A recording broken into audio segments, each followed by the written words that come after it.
Today's October 2nd, 2018. Roland Martin Unfiltered, broadcasting live from New York City. A packed show for you today. Jason Van Dyke, Chicago police officer who shot and killed Laquan McDonald, took the stand today to explain what took place on that night several years ago when he shot and killed Laquan McDonald. Of course, he has been charged with murder in that particular case. We will break down that story and also get a live report from a reporter with WGN Radio who's been covering the trial. Also, 4 powerful black women heavily involved in Democratic politics. They have joined together to put their story in one book. For color girls who have considered politics, trust me, you want to hear this conversation. So we'll be joined by Donald Brazil, Yolanda Caraway, Leah Daughtry, and Mignon Moore. They, of course, will be in our D.C. studios. Also, folks, Tucker Carlson last night made a remark about the MLK Memorial and the issue of as a reminder of white folks about racism. I'm going to take Tucker Carlson to school because it is abundantly clear he has no understanding of the history of the MLK Memorial. So Tucker, my suggestion, get a pen and pad because it's time for you to take some notes. Also, folks, Donald Trump said that it's a dangerous world for young men who are accused of crimes they did not commit. He's probably talking about white men. I'm going to explain to you why Donald Trump is right and wrong and remind him of a group of men of color who he did not feel the same way about. Folks, it is a packed show. Roland Martin Unfiltered. It's time to bring the funk. Let's go. Whatever the miss, he's on it. Whatever it is, he's got the scoop, the fact, the find. And when it breaks, he's right on time. And it's rolling.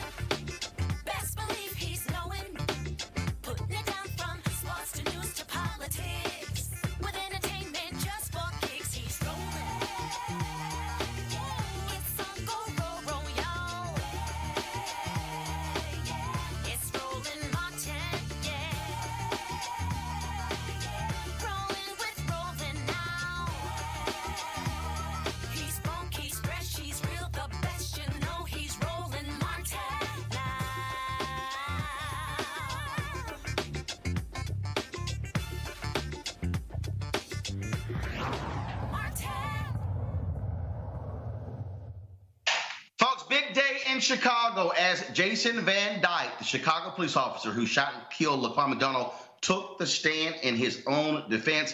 Many folks were wondering whether he was going to do so. That did happen today. It is one more effort by the defense team to try to persuade this jury that Van Dyke should not be convicted of murder. Of course, he pumped 16 bullets into Laquan McDonald. You also recall the city of Chicago did not want any of us to see the video of Laquan McDonald being shot. They fought several years for that video to be released. They finally had to do so after intense pressure from media organizations. And when that video came out, it completely contradicted the story of Chicago police officers who said Laquan McDonald was charging them with a knife. We saw the dash cam video, and it showed McDonald walking away from Officer Jason Van Dyke. An account, so again, folks have been questioning Chicago police, their actions this entire time. Joining us right now is Kathy Cheney of the Chicago Sun-Times. She has been with us several times with regards to this case. Kathy, tell us, what was it like in the courtroom today as Jason Van Dyke went to the witness stand to testify in his own behalf to save himself from being convicted of murder? It was pretty much, it was a mess, just to put it bluntly. People likened him to Brett Kavanaugh crying on the stand. Just about everything that he said contradicted everything that was in the video. He tried his best. I have to give it to his defense team. They tried their best to make it seem like he was in fear for his life, that he had no choice but to unload his weapon, and it just didn't work because prosecution came back and countered everything, and everything comes down to that video, and you can't dispute that. But Jason Van Dyke says, well, the video doesn't show his perspective. And I'm sitting there like, what perspective are you talking about? Because the video is quite clear. So of course it's not going to show the perspective that you wish that you had after everything happened. Kathy, wasn't it a dash cam video that was from his car? Exactly. So we're trying to figure out, what are you talking about? The video doesn't show his perspective. The dash cam video shows what happened. It's pretty clear. So his perspective is irrelevant. It shows what happened. And it's something that he just can't come to terms with. He just actually just said, you know what, I messed up.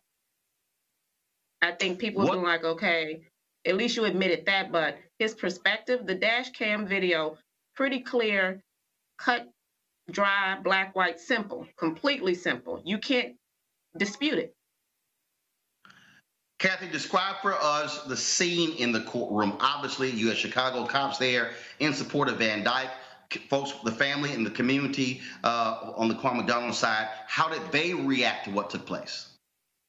Oh, you know what? As with any other big cop case, when cops are in the room supporting their brother in blue, they look kind of stoic. They don't show the emotion of, oh man, he shouldn't have said that, or, he kind of messed up.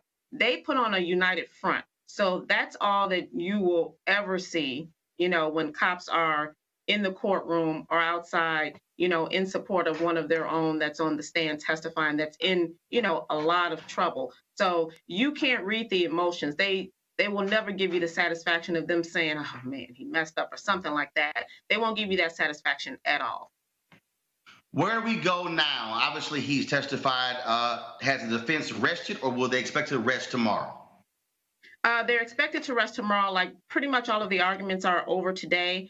But they'll go tomorrow and want, all of the evidence entered in, the exhibits, and then the defense will rest, and then the prosecution will come back with its rebuttal, and then maybe by the end of the week, we may have something. We may have something by the end of the week. So it's up in the air right now because you never know how juries can go.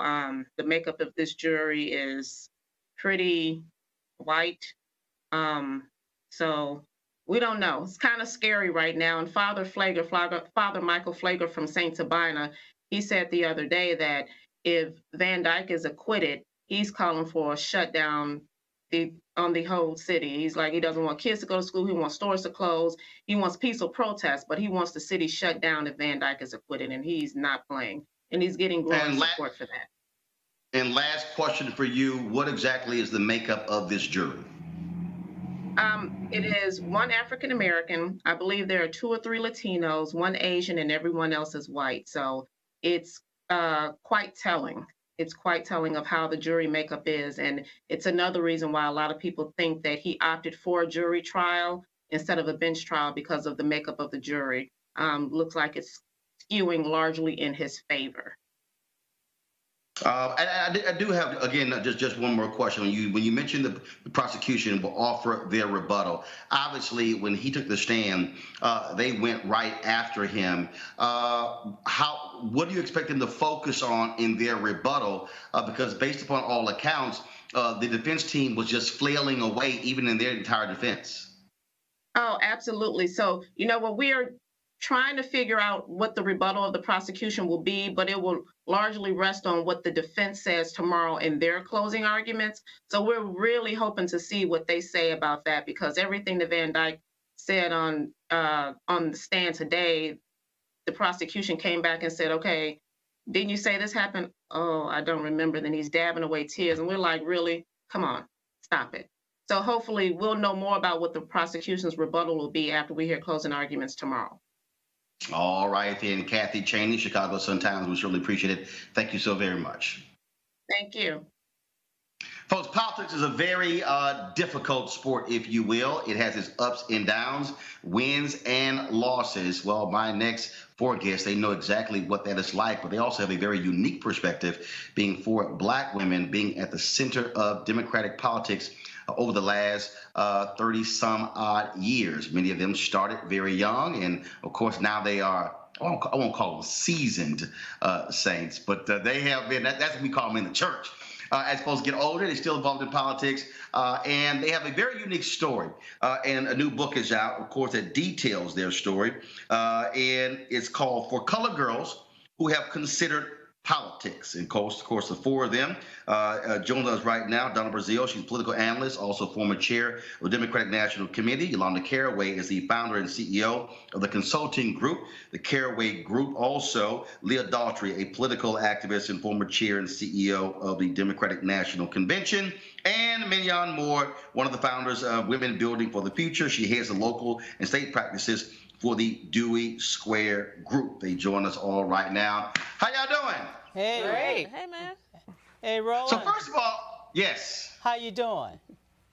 I'm good here in New York. I was in LA yesterday, and so traveling like crazy, but glad to have y'all here to talk about your new book, to talk about some of these stories. But the first thing I got to ask, who came up with the title of y'all group, For Colored Girls? Well, it goes back to our period of time in the Dukakis campaign in 1988. Mignon and I were both involved in that campaign, and there was an incident where the senior leadership of the campaign decided to move on one floor, which left many of the other staffers, including Mignon and I, on a different floor.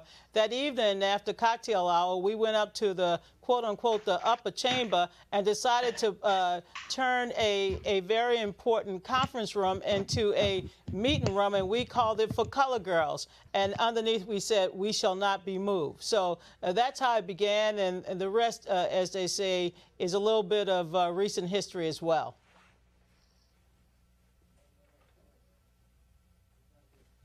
I can't hear him.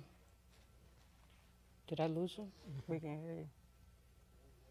Well, look, I think this is one of those moments where we understand the importance of Black women. Black women are breaking barriers at all levels of American politics. Stacey Abrams, who is poised to become the first African-American ever to win a gubernatorial seat. So we're excited about this political year that we're about to embark upon. But more importantly, as Mignon will tell you, or Leah or Yolanda, we're excited that in addition to Black women running, Black women are voting at record levels across the country. So here's the question I have. So who came in first? And so the four of you, so who came into the DNC first, and then how did the rest of you then matriculate, and then how did y'all friendship form? Give us the backstory. I was the first one to work at the DNC in the 1980s. I worked for then Congresswoman Barbara Mikulski, and her chief of staff, Ann Lewis, was offered a job as political director for the DNC right after Jimmy Carter lost. and she took me over there with her. So that was how I got to the DNC. But before I got to the DNC, when I was working for Congresswoman Mikulski, I had a very low-level job, and it was really funny. One day, somebody came in and said, well, there's a lady out here. Would you mind coming to meet with her? And I couldn't figure out why they were asking me to meet with her. So I went out, and it was Donna. Then I said, okay, that's it. I get it now. But we became fast friends after that, and then the rest of us met along the way. So Mignon and Leah, how did the two of you then become involved with the DNC? Well, I first came to the DNC after I'd been on Capitol Hill for 4 years working for my hometown Congressman Ed Towns, and I left the Hill to go to work for Yolanda at the DNC to help with the site selection for the 1992 convention. I knew of Yolanda and Donna and Mignon because we were all connected through the Jackson campaign. And so my father, who was intimately involved with Reverend Jackson's campaign, told me about them. So I had some familiarity, at least with their names and with their work, because they were held up to me as women that I needed to connect with, and I needed to follow along as I was building my own career. Mignon? I came in under the first Clinton administration. I was actually working for the Rainbow Coalition, and when President Clinton was elected, David Wilhelm was the chair of the party, and he requested from Reverend Jackson, he requested, and that's a different kind of hire, he requested that I come to the DNC because I had, I had done so much work during the Clinton campaign. So I went to that's how I came to the DNC. And then I did a number of different jobs, and ultimately I ended up at the White House. I have explained to people on many occasions that when we're talking about Democratic politics over the last 30, 40 years, that there has been no greater figure, specifically when it comes to black folks, than Reverend Jesse Jackson Sr. You could, first of all, of course, you can say in the early 70s, it was Congresswoman Shirley Chisholm. She decides to run for president. Then, of course, then you go into the 80s. Those two runs in 84 and 88. Not only did they change the face of the party and the issues, but also, as several of you already said, it was Reverend Jackson who brought in this whole new wave of young black men, black women, folks who otherwise did not get a shot, but also very progressive white folks who also had an opportunity to run state campaigns, former Senator Paul Wellstone. So talk about, again, how vital Reverend Jackson was to your careers and also advancing the interests of black folks in the Democratic Party. I got involved in the Jackson campaign in November of 1983 when Reverend Jackson decided to run for president. It was a historic time coming off the win by Harold Washington in the city of Chicago. Mignon is familiar with that campaign. Reverend Jackson not only competed in all 50 states, but he won delegates. As a result of that historic campaign where we registered new voters, Reverend Jackson was able to change the rules of the Democratic Party, open up the process to previously denied individuals to serve. But I want to say on a personal note, and I think we all can attest to this, Reverend Jackson gave us not just a seat at the table, but he made us players. And I am, to this day, I am forever grateful for his leadership, his mentorship, but more importantly, his ability to recognize that young African Americans, young Hispanics, young openly gays and lesbians, and everyone else, Reverend saw the rainbow before we understood we could get there. I went to work for Reverend Jackson from the DNC after I had managed the what was called the Fairness Commission, which was the Rules Commission for the next presidential campaign. One of the things I think that they lacked in '84 was they didn't really understand party politics.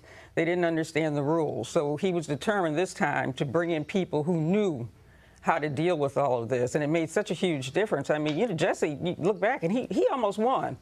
You know, when we got to Michigan, and he won Michigan, we were saying, oh my goodness, we might really win this thing. But I think the other key thing about Reverend Jackson's campaign, besides that he opened the doors and allowed more people to come in, as he called it, democratizing the democracy, but he paid attention to the rules. Yes. He used to tell us that you got to know the rules in order to know how to change the rules. And through his candidacy, he changed the fundamental way that the Democratic Party functioned. He's the reason that we don't have winner-take-all That's right. primaries anymore. He's the reason that we strengthened the numbers of African Americans and people of color as superdelegates. Right. That was Reverend Jackson who insisted, after his success in his campaigns, that the party had to change the way that it did its regular business, the business of electing a president. And he doesn't get as much of the credit as he should, but really today's candidates run on the basis and on the foundation of the rules that Reverend Jackson changed inside the party. Well, I had to explain to people that the reality is, if you study the 2008 election, if the 2008 election was under the old rules, Hillary Clinton is a Democratic nominee because she won New Hampshire, she then won Nevada, she won the major states like Texas, California, Pennsylvania, and Ohio. And so under the old rules, winner take all, she would have taken all of those delegates, and that would have been a huge momentum for her to be able to win the nomination. And so I tell folks all the time, you can be excited that President Barack Obama became the first black president, but if Reverend Jackson and Dr. Ron Walters and Ron Brown, if they don't change those rules in 1988, there is no Obama presidency in 2008. Correct. That's correct. That's absolutely correct, Roland, because I was actually on the 88 campaign. And now that I am off the campaign and I am on the Rules Committee at the DNC, you understand just how critical changing those rules have become to the party and to changing the face of the party. I mean, you're absolutely correct when you say there would not have been a nomination for Barack Obama or Hillary Clinton, for that matter, because we can't compete at that level. Women can't compete at that level. And I think that, you know, history will write this story, I think, very favorably for him. Even though we have young people that weren't even born when Reverend Jackson ran in 94 and 98, so, I mean, 84 and 88, and they have no concept or clue as to what he did. Not only did he usher in a new set of rules, he also ushered in a new set of African-American, Latino, women, as Donna said, politicians. So I think that, you know, we still see the remnants of his work, and hopefully it will go on for a couple of other decades. You know, Roland, after that 1998 campaign, 1988 campaign, there were, we had almost a black mayor in almost every urban city. We had more black people running for office that, and you know, and I know I spoke personally to some of them, and the late Bill Gray said on the floor of the convention in 1984, I'm going to run for budget chair. And that's something that had never been done. But he said, if Jesse can do this, I can do that. And a whole lot of people said that. Let's not forget Fannie Lou Hamer, who in 1964 insisted on having the Mississippi delegation have a seat at the table. There are so many men and women who dared to make a difference inside the Democratic Party, but Jesse Jackson clearly, in the last 30 years, opened it up, made it a more Democratic Party, and gave so many people a seat at the table. Gotta ask y'all this. I mean, clearly politics is a rough and tumble sport. And so, give me an example where y'all had to get real color. and y'all had to let some white folks in the Democratic Party know, no. How much time you have? Yeah, right. We just did it 2 weeks ago. 2 weeks ago. We will always stand up. But yeah. There's no. Yolanda, I have an example. I have an example. In the Virginia primaries, we technically won the most delegates, but the white state chair wanted to be the head of the delegation.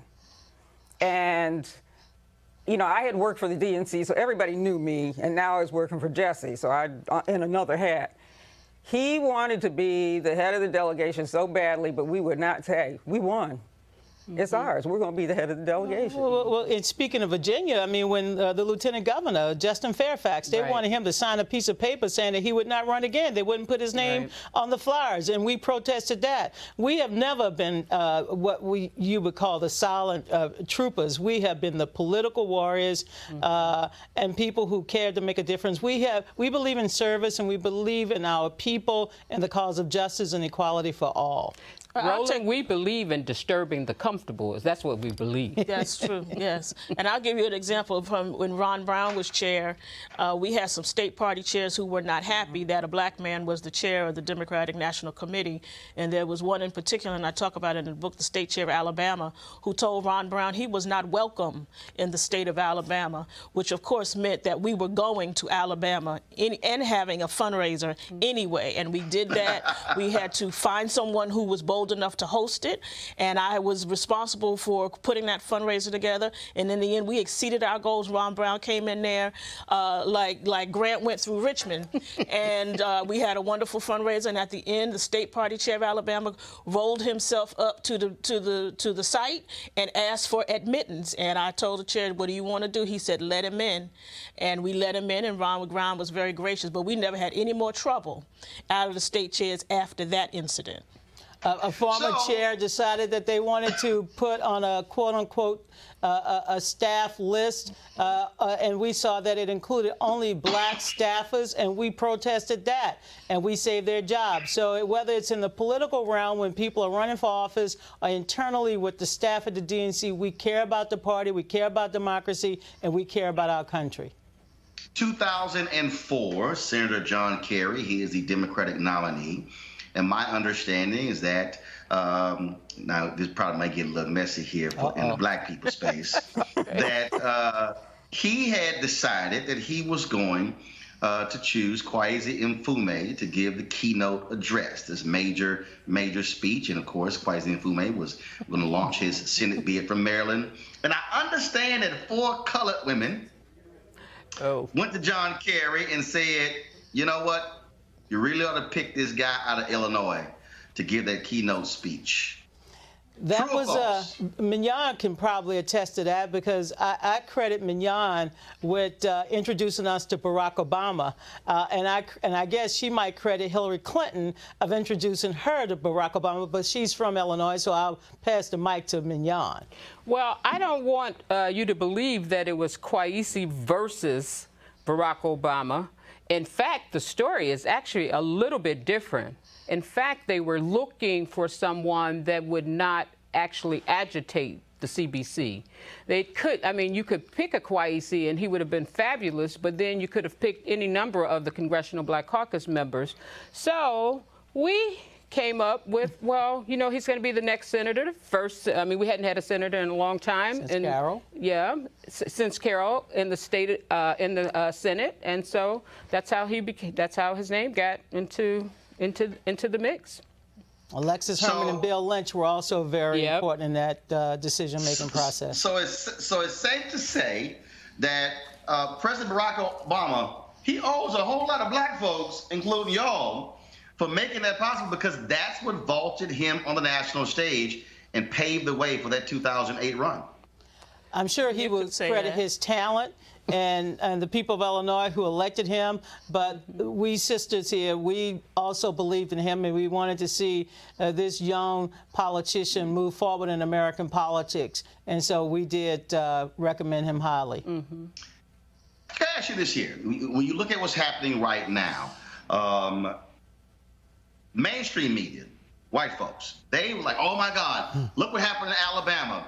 Look what black women did in Alabama." And black folks are going, y'all late. So this idea that like it was this newfangled thing that black women were organizing and mobilizing and raising money and getting the vote out, for black folks, that wasn't a new story. Right. That's right. You know, for the last several cycles, it is an established fact that black women are the largest and most consistent voting bloc in the nation. We investigate the candidates, we know what the issues are, and we show up and vote. And not only do we vote, we take people with us to vote. We spread the word. We are our own, the modern day version of the African drum. So all you got to do is give us the message, and we believe in it, we will take people out. So you're absolutely right. This is not new. We've been carrying the nation on our back for many years, decades, centuries, in fact. And it's less about us trying to save the nation than we're trying to save ourselves. And we know that when we save ourselves, we save our communities, and that in turn saves the nation. So this is not a new thing. I think what you see now is black women choosing to step even further in the forefront by running for office. Stacey Abrams, Tish James, Lauren Underwood, Lucy McBath, the list goes on and on and on of black women who are saying, we're going to change this. It's not enough for us to vote. Now we're ready to lead in an out front electoral way. And so we're running for office and we're winning. What is your advice? No, I'll ask it this way. What can a young brother or a young sister who is interested in either running for office, who is interested in either working in politics, in an official capacity, whether it's for a politician or within the party, or even somebody who just wants to be engaged in the political process, what's the one thing, the most important thing they should learn from this book? Well, I think it's actually two different questions, because if you want to run for office, I would say that you want to prepare, and it's especially important for our candidates to prepare because, one, they normally don't have the money. Two, they have to almost convince their own people that they can win. We've seen that over and over again. But three, we want them to have some staying power. So I would say they have to prepare, and that's something that I say to our candidates all the time with great joy. Please prepare. And I think for people that just want to get involved in politics, I just say get involved as a volunteer. Right. That's how I started out. I started volunteering for Harold Washington's campaign, and I became his youth director. I had no idea what being a youth director was, but I knew that I wanted to be involved in politics, so I took myself down to his office every day and just volunteered. And then you have mentors like we had, and so they will help you swing the door open if they see that you're really committed to it and you have staying power. I also hope that what they will take from the book is our friendship, the fact that we've had each other's back, that we've been through a lot of campaigns, but not just political campaigns. I mean, standing together as we went up to the Capitol for Rosa Parks' line in state. We were there because she was there for us. And so it's important that they also take away the story of our friendship, the story of our faith, and also the story of our own resiliency. So I think those are important reminders in the book as well. What do y'all wish you knew then that you know now?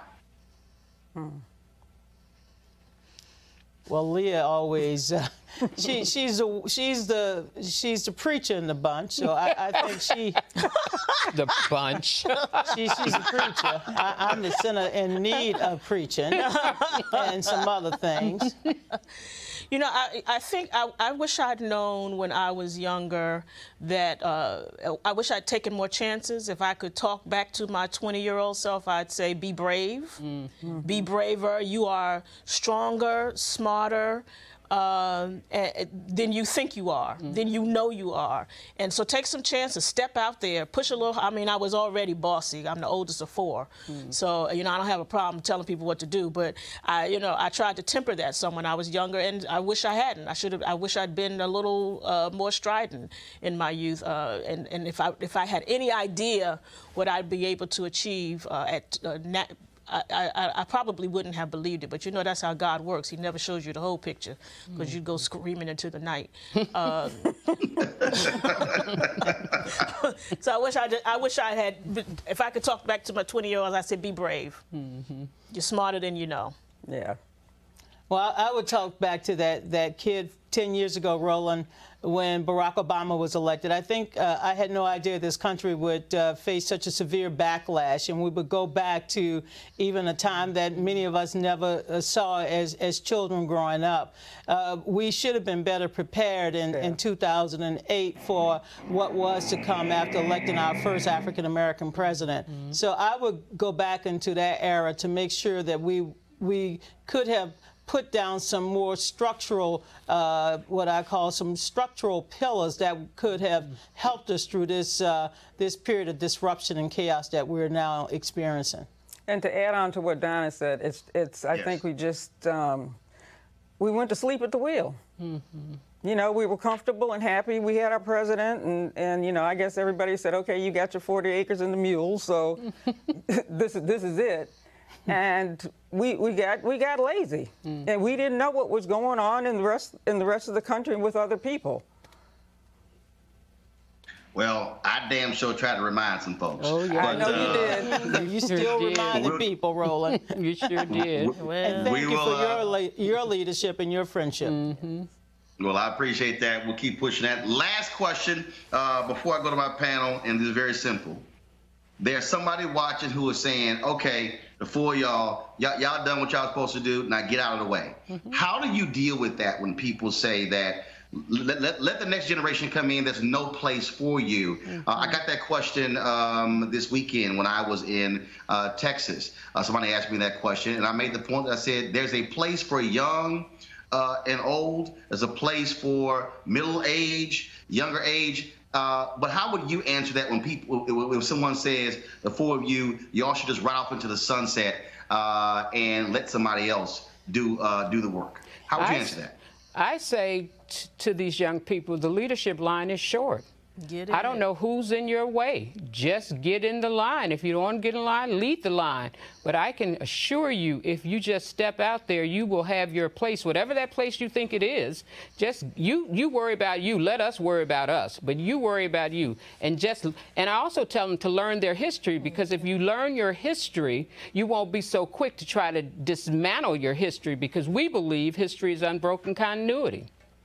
I believe in the Bank of Justice. You know, Roland, over the years that we've been attending conventions, I've been to every Democratic convention since 1984, we set up what we call the Bank of Justice. The Bank of Justice was to allow anyone that we knew and didn't even know to come and experience history. When Leah was in charge of those conventions, I would call her early in the morning and say, Leah, I need 20 tickets.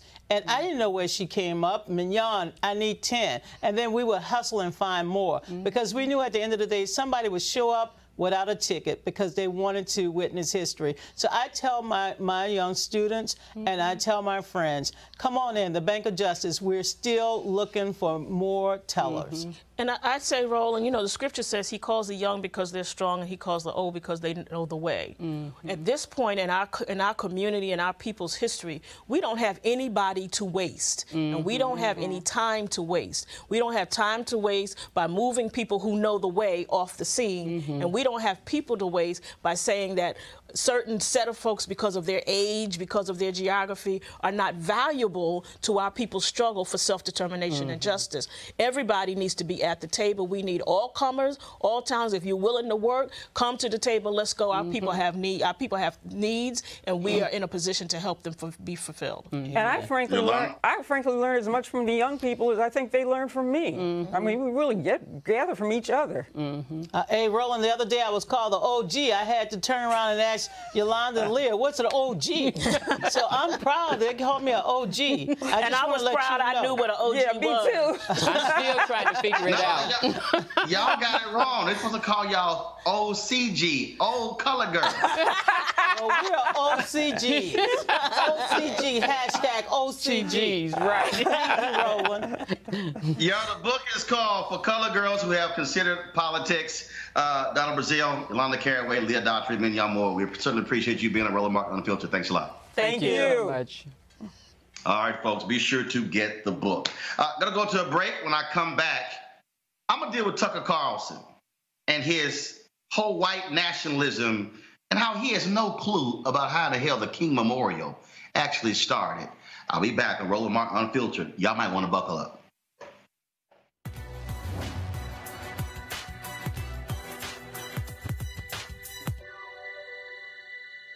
To be born free in a society and not be born free is a lie. Writer and activist James Baldwin.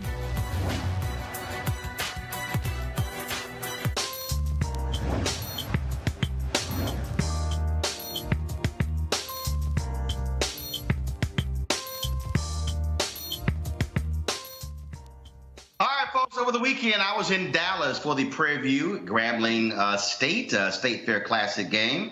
And our hashtag HBCU Giving Day School is Grambling State University. If you want to support Grambling State, be sure to go to www.gram.edu, gram.edu, of course. And if you are a graduate of Grambling, send a check back. Don't just get excited about that game or going home for homecoming.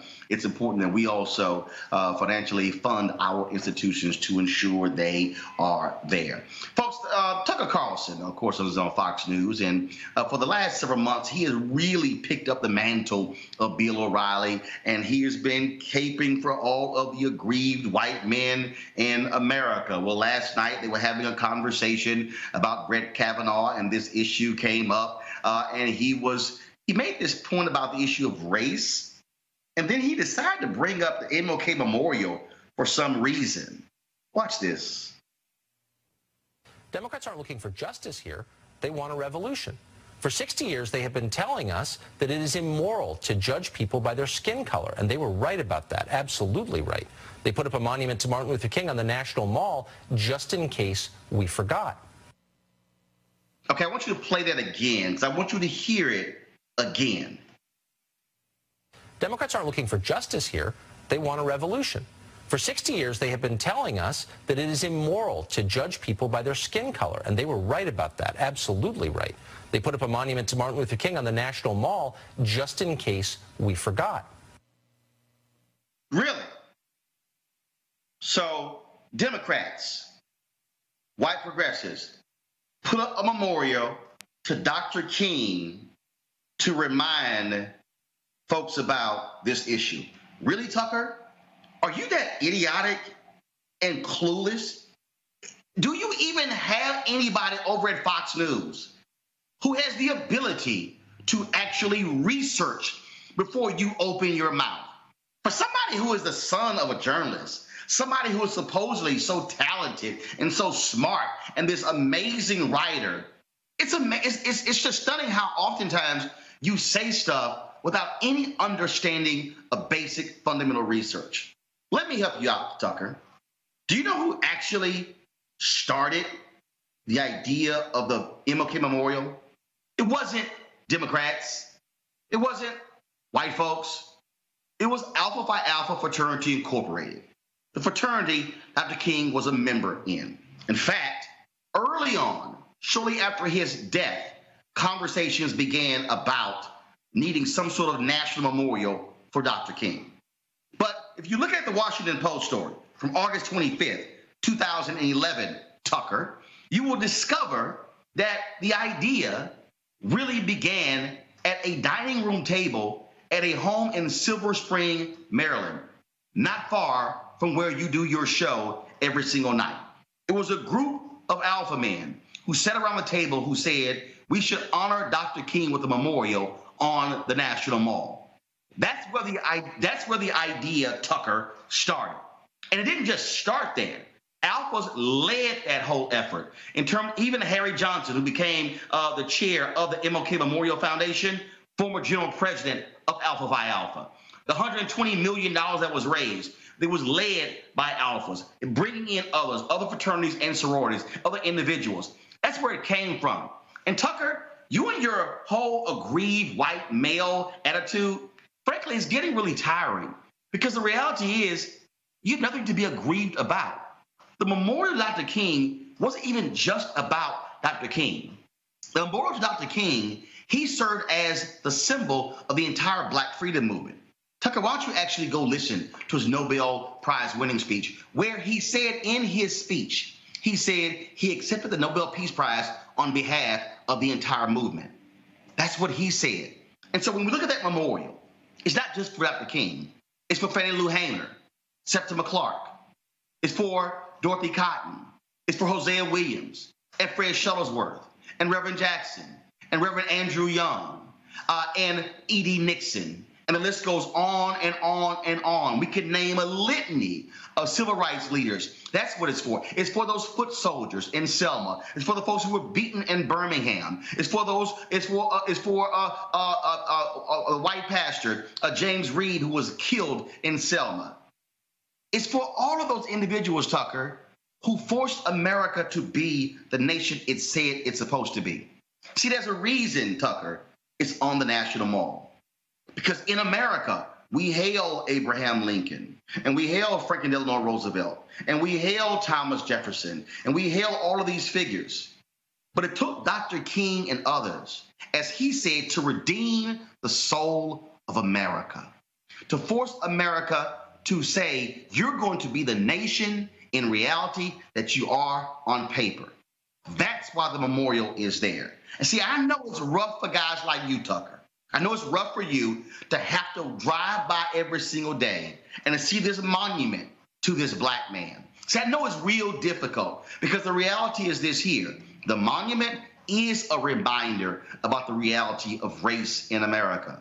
The fact that it is the only memorial to an African American on the National Mall says a hell of a whole lot, Tucker, about America. It is also the only non-president with a memorial. Why is this important? Because, Tucker, guys like you really are uncomfortable with where America is going. Guys like you can't handle that in 25 years, America is going to be a nation that has majority people of color. See, guys like you can't deal with the fact that you won't get to make all of the decisions. See, I know it's tough. I know it's so hard because, I mean, you guys have been in control, right? Man, you've been in control of America for so long. I mean, you ran the Native Americans off of their land. And of course, then you put into place one of the most sadistic slavery institutions the world has ever seen. See, I know it's real tough because even after the Civil War and after Reconstruction, then you put in place Jim Crow, and then you ran that system and you control the monetary policies of America, the political policies. We know that 113 Supreme Court justices, 107 have been white men. See, I know things are just so tough for white men because we've had 45 U.S. presidents and 44 have been white men. See, I know it's just so hard for all you white guys now that you have to give up a few of the Fortune 500 CEO jobs in America because, oh my goodness, how dare somebody say, let's hire a white woman or a black woman or a black man or Latino. See, I know it's just so rough, and you guys don't get to control everything in America like you have done up to this point. But Tucker, guess what? You're going to have to suck it up. You're going to have to deal with the reality. Like I told the white supremacist Richard Spencer, we're not going anywhere. And I know that's hard for you, but you're going to have to deal with it because everywhere you turn, we're going to be there. At the store, at the mall, in your neighborhood, where your kids go to school, and we're also going to be at Fox News. Oh, yeah, more of us are going to be there, too. Because, see, you're not going to be able to survive only talking to white America, Tucker. You're going to have to learn how to talk to the rest of us, the folks who've actually made America be the nation it's supposed to be.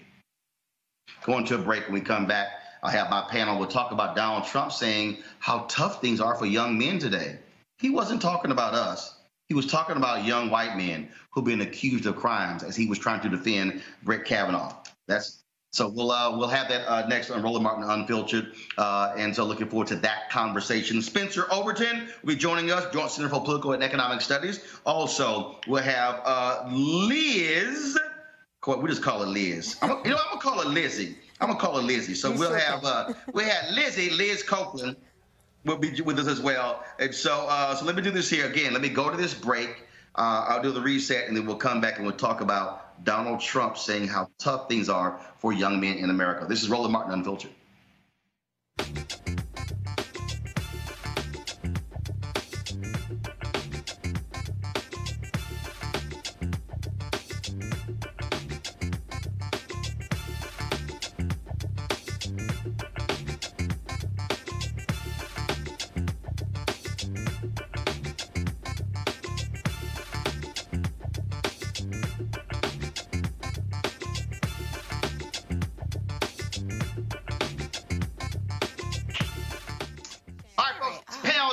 I said, Spencer Overton, President, CEO, Joint Center for Political and Economic Studies, Liz Copeland, founder and president of the Urban Conservative Project, and Teresa Lundy, principal at TML Communications. Glad to have all of you. Let's get right to it. Today, President Donald Trump chatted with the media outside of the White House as he was flying somewhere to give one of his crazy rallies. And, of course, he was asked questions about Brett Kavanaugh, and this is what he said in defense of Brett Kavanaugh. What do you say to young men in America? What do you say to young men in America at this moment, and the women? It's a very scary time for young men in America when you can be guilty of something that you may not be guilty of. And to young women? It's a very difficult time. What's happening here has much more to do than even the appointment of the Supreme Court justice. It really does. You could be somebody that was perfect your entire life, and somebody could accuse you of something. Doesn't necessarily have to be a woman, as everybody says, but somebody could accuse you of something, and you're automatically guilty. But in this realm, you are truly guilty until proven innocent. That's one of the very, very bad things that's taking place. All right, let's go to our panel here. Now, I'm going to start this way, Liz. I want to start with you. Now, Donald Trump is absolutely right. You probably never heard me say that. I have not. Donald Trump is right that we live in a time where somebody can make an accusation and then they can assume that a person is guilty. Black folks know that very well, being accused of something they did not do. But this hypocrite who was talking today, maybe the national media should have reminded him of the Central Park Five. Or the Scottsboro Nine. When it was Donald Trump. When it was Donald Trump who took out a full-page ad who said the young men in the Central Park Five should get the death penalty. And during the campaign, when they were exonerated, they had been paid as a result. When he was asked, he doubled down and said he still believed it. So, okay, Donald Trump, are you defending young men who are only white men, or do you think, Liz, he cares about black and brown men who have been unjustly accused? I think Donald Trump cares about Donald Trump. And this is his Supreme Court nominee. He's only focused on how this is going to impact him, not the Supreme Court, not the accusers, not the allegations at large. And I think it's quite hypocritical that he would make a statement like that, as you just pointed out, for the Central Park Five. But, you know, as an African-American Republican, I'm often a racial minority in my political community. And, you know, having accusations thrown at you, or allegation of being convicted for a crime that you didn't commit is not new to the black community. And I interrupted you, I apologize, but the Scottsboro Nine of 1931, all the way up to the young woman in Connecticut in 2016 who claimed that 2 black men raped her, and she was found guilty of lying, perjury, and got sentenced this year. So the reality is the Innocence Project says that 70% of convictions are due to eyewitness mistaken identity, right? Eyewitness misidentification. So this is something that black people, black Americans have seen over and over again. And now it's coming home to Donald Trump, but only because of a political appointee, not because of something that happened to his son, not because of something that happened to him. And as a woman of color who has black sons, this is something that I've known and I've been very attentive to since my children were born. Spencer, I've never heard Donald Trump come to the aid of an African-American who has been unjustly accused, who's been released from prison for a crime that they did not commit. Right, that's right, Roland.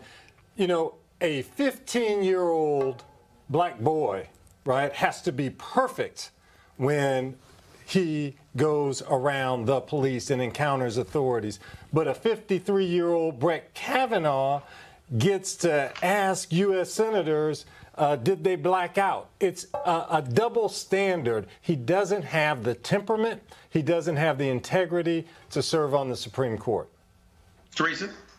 I agree. And I think what we're seeing right now is Judge Kavanaugh fragile. And because he's fragile, I think it's pretty much an actual shock, not only to him, but to the public at large, as a sitting judge of over 2 decades, worked in administrations, had so many appointments and so many rulings. I think this this entire court hearing has proven to be, for him, an unjust system. And I think, you know, we kind of allow Kavanaugh to kind of go through these experiences to let him know, yes, you are a part of this America, and a part of that judgments that you've been giving to individuals over the year, it is now catching up to you. So now what are you going to do to reform? So I'm looking forward to kind of seeing what we're going to do next, even this week with the FBI investigation.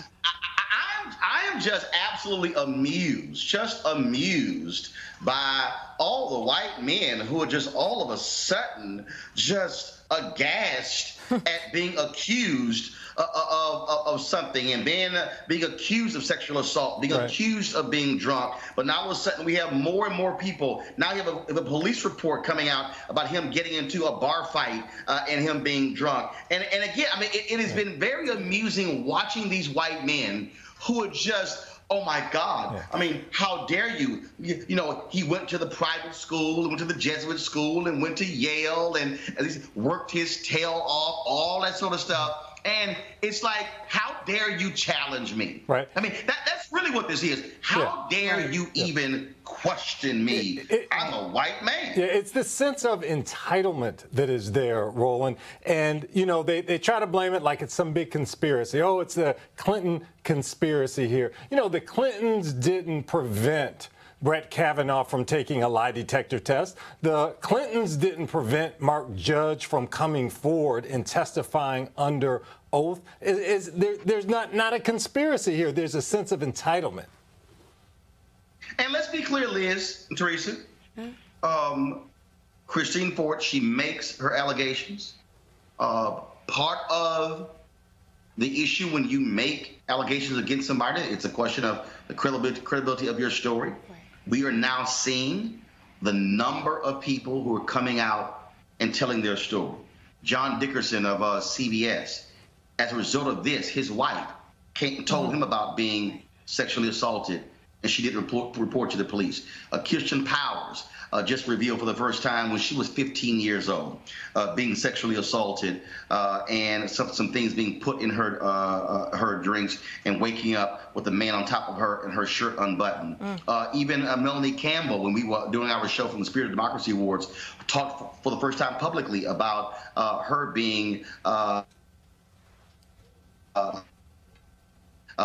sexually assaulted by a coworker. So what's been happening is as a result of this hearing, it has caused a number of women. We've seen a spike in a number of women who are even calling sexual abuse lines as a result. And so this is actually causing America to have to confront what is happening to women in this nation. Right, but I think it's interesting, Roland, because before Brett Kavanaugh's hearing, there was a drop in Republican women who actually supported his nomination. It dropped down to about 18 points or something like that.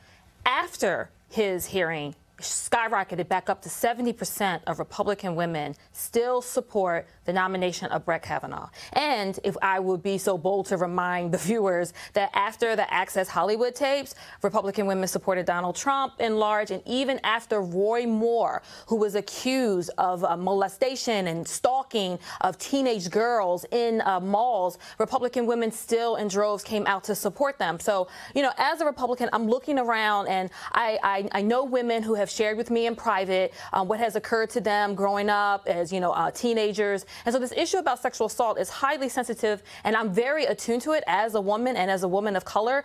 But when you saw Brett Kavanaugh on Friday, you saw a bold display of white male privilege, the audacity that the nation questioned his word over a woman. And those 11 Republican senators sat there, and in my humble opinion, I believe they saw themselves in Brett Kavanaugh. They didn't see themselves, of course, in the accuser, maybe because of her gender, but they saw themselves in Brett Kavanaugh, and I believe that I know I don't agree with the Democratic conspiracy theory at all, but I do believe that there were some things that happened along this nomination process that were hyper political on both sides of the aisle. But I think at the end of the day, the Republicans see Brett Kavanaugh and they see this president's nomination as a way for them to flex their political muscle, and I don't think they're going to take the issue serious.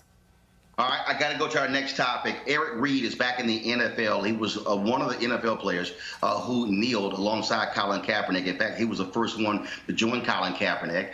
He was released by the San Francisco 49ers, spent all of training camp, did not get picked up by a team. But this week, he was picked up by the Carolina Panthers. And at his opening news conference, he wore the shirt, "I'm with Cap," and addressed the issue of why he kneeled. Check this out. Next year will be 2019. It'll mark 400 years since the first slaves touched the soil in this country. That's 400 years of systemic oppression. That's slavery, Jim Crow, new Jim Crow, mass incarceration, you name it. The Great Depression, they come out with a New Deal. Black people didn't have access to those government stimulus packages. The New Deal set up what is known as the modern-day middle class. We didn't have access to those programs, the GI Bill, Social Security, home loans, none of that. So this has been happening since my people have gotten here. And so I just felt the need to say something.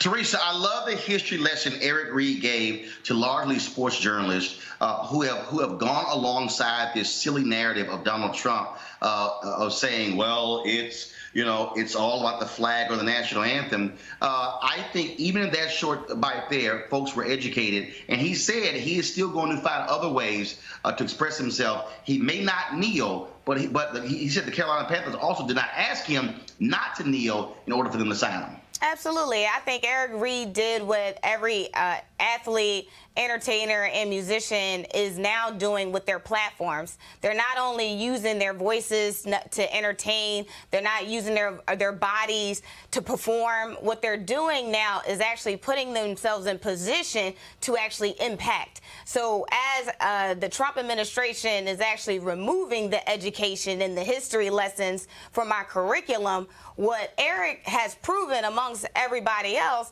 is now, look, now it's time to actually continue the education, starting from, the people that follow them. So again, using their platforms, using their hashtags, but more so using their voices to continue the education and to continue to strengthen our people. I think more so athletes, especially the ones of color, are noticing what's happening behind the field, right? And those are the untold stories we won't know because they're still on the field. So when they become retired, I'm interested in knowing what that tale looks like. But I think as of right now, as we look at kind of where America is taking us right now, it's taking us into a deep dialogue of education and a dialogue to inform and just really protect our community as a whole. Spencer and Liz? Yeah, I think it's just amazing in terms of young brothers and sisters really stepping up to the plate, not shucking and jiving, not just kind of entertaining here, but stepping up to the plate. And it's the symbolism, right, of the knee. It is the statement and the lesson of the history, but it's also the policy changes that we see these NFL players involved in on a state-to-state basis in terms of criminal justice reforms, voting rights restorations. We see tangible change as a result of their direct engagement. Mm-hmm. I think it's Liz, your thoughts? Yeah, I think it's interesting that well, I agree. I agree that it's great that athletes and entertainers are taking a strong interest and participating in and using their platform to educate the masses. Like, we want everybody to be woke and stay woke. I think that it's interesting that he did highlight that he may not take a knee. And I think while he absolutely has a right, he has a constitutional right to stand, sit, kneel, do whatever he wants to do during that period of time, I support him having that constitutional right. I think that he is now pivoting away from the one thing that all of the critics of Colin Kaepernick had, and that was, you're disrespecting the flag or you're disrespecting the military. He's removed that, rebuttal from the conversation. And I'd be curious to know, to hear what opponents or detractors would have to say now.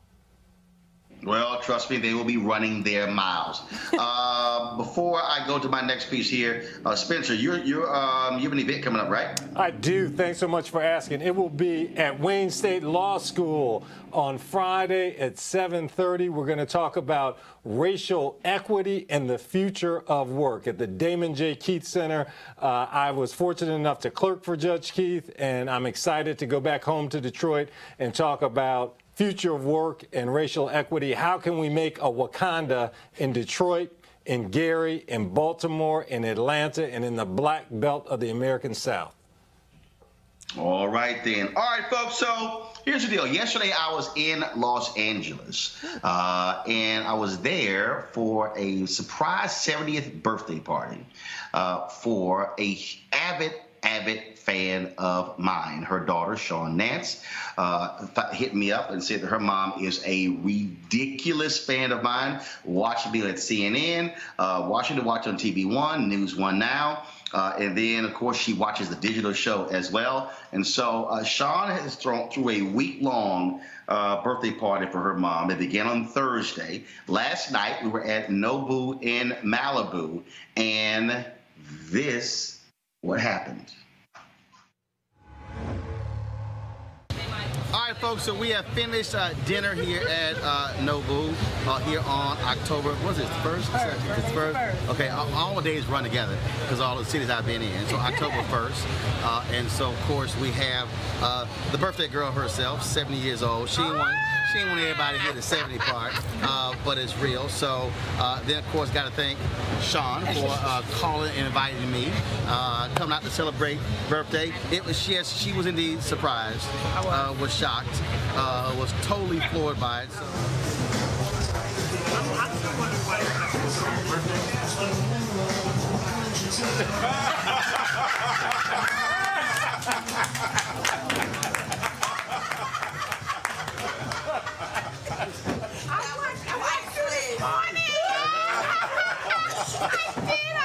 Everybody to watch you, don't I, everybody? Yeah, you do. Oh my God. Happy birthday. You achieved exactly what you wanted. Perfect.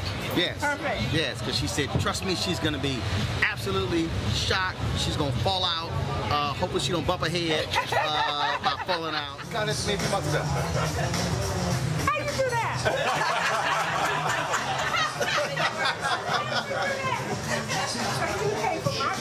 Yes.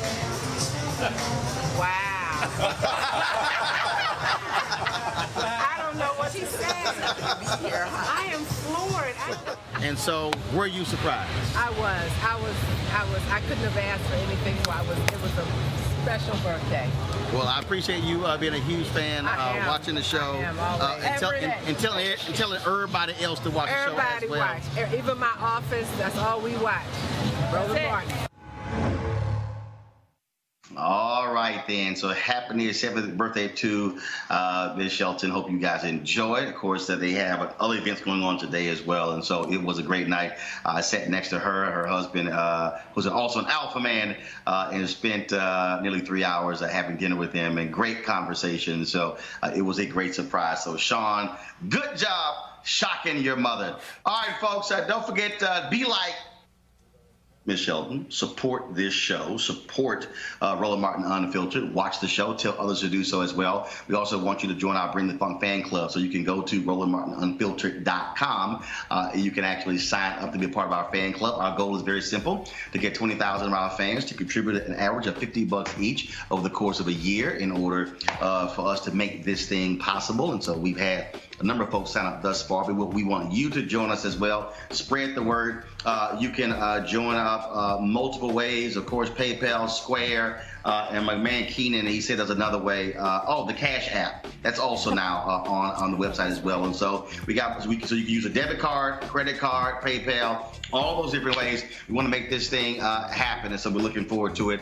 Tomorrow I'll be back in Washington, D.C. I've got a huge meeting tomorrow with some potential investors for Roland Martin Unfiltered. So y'all be sure to pray for us as we, of course, have meetings also with advertisers, because we want this to be a dominant show not only this year but also in 2019, and position us to have our own voice in 2020 for the elections. All right, y'all, I got to go. Don't forget, we restream the show at 10 p.m., 2 a.m., 6 a.m., 10 a.m. You can also catch the audio and the video podcast by going to Google Play Store as well as iTunes. I want to thank our panel. Thank you so very much, Teresa, Liz, and Spencer. Thank you very much for joining us. We look forward to having y'all back on the show. I got to go. Y'all be sure to have a great, great evening. How?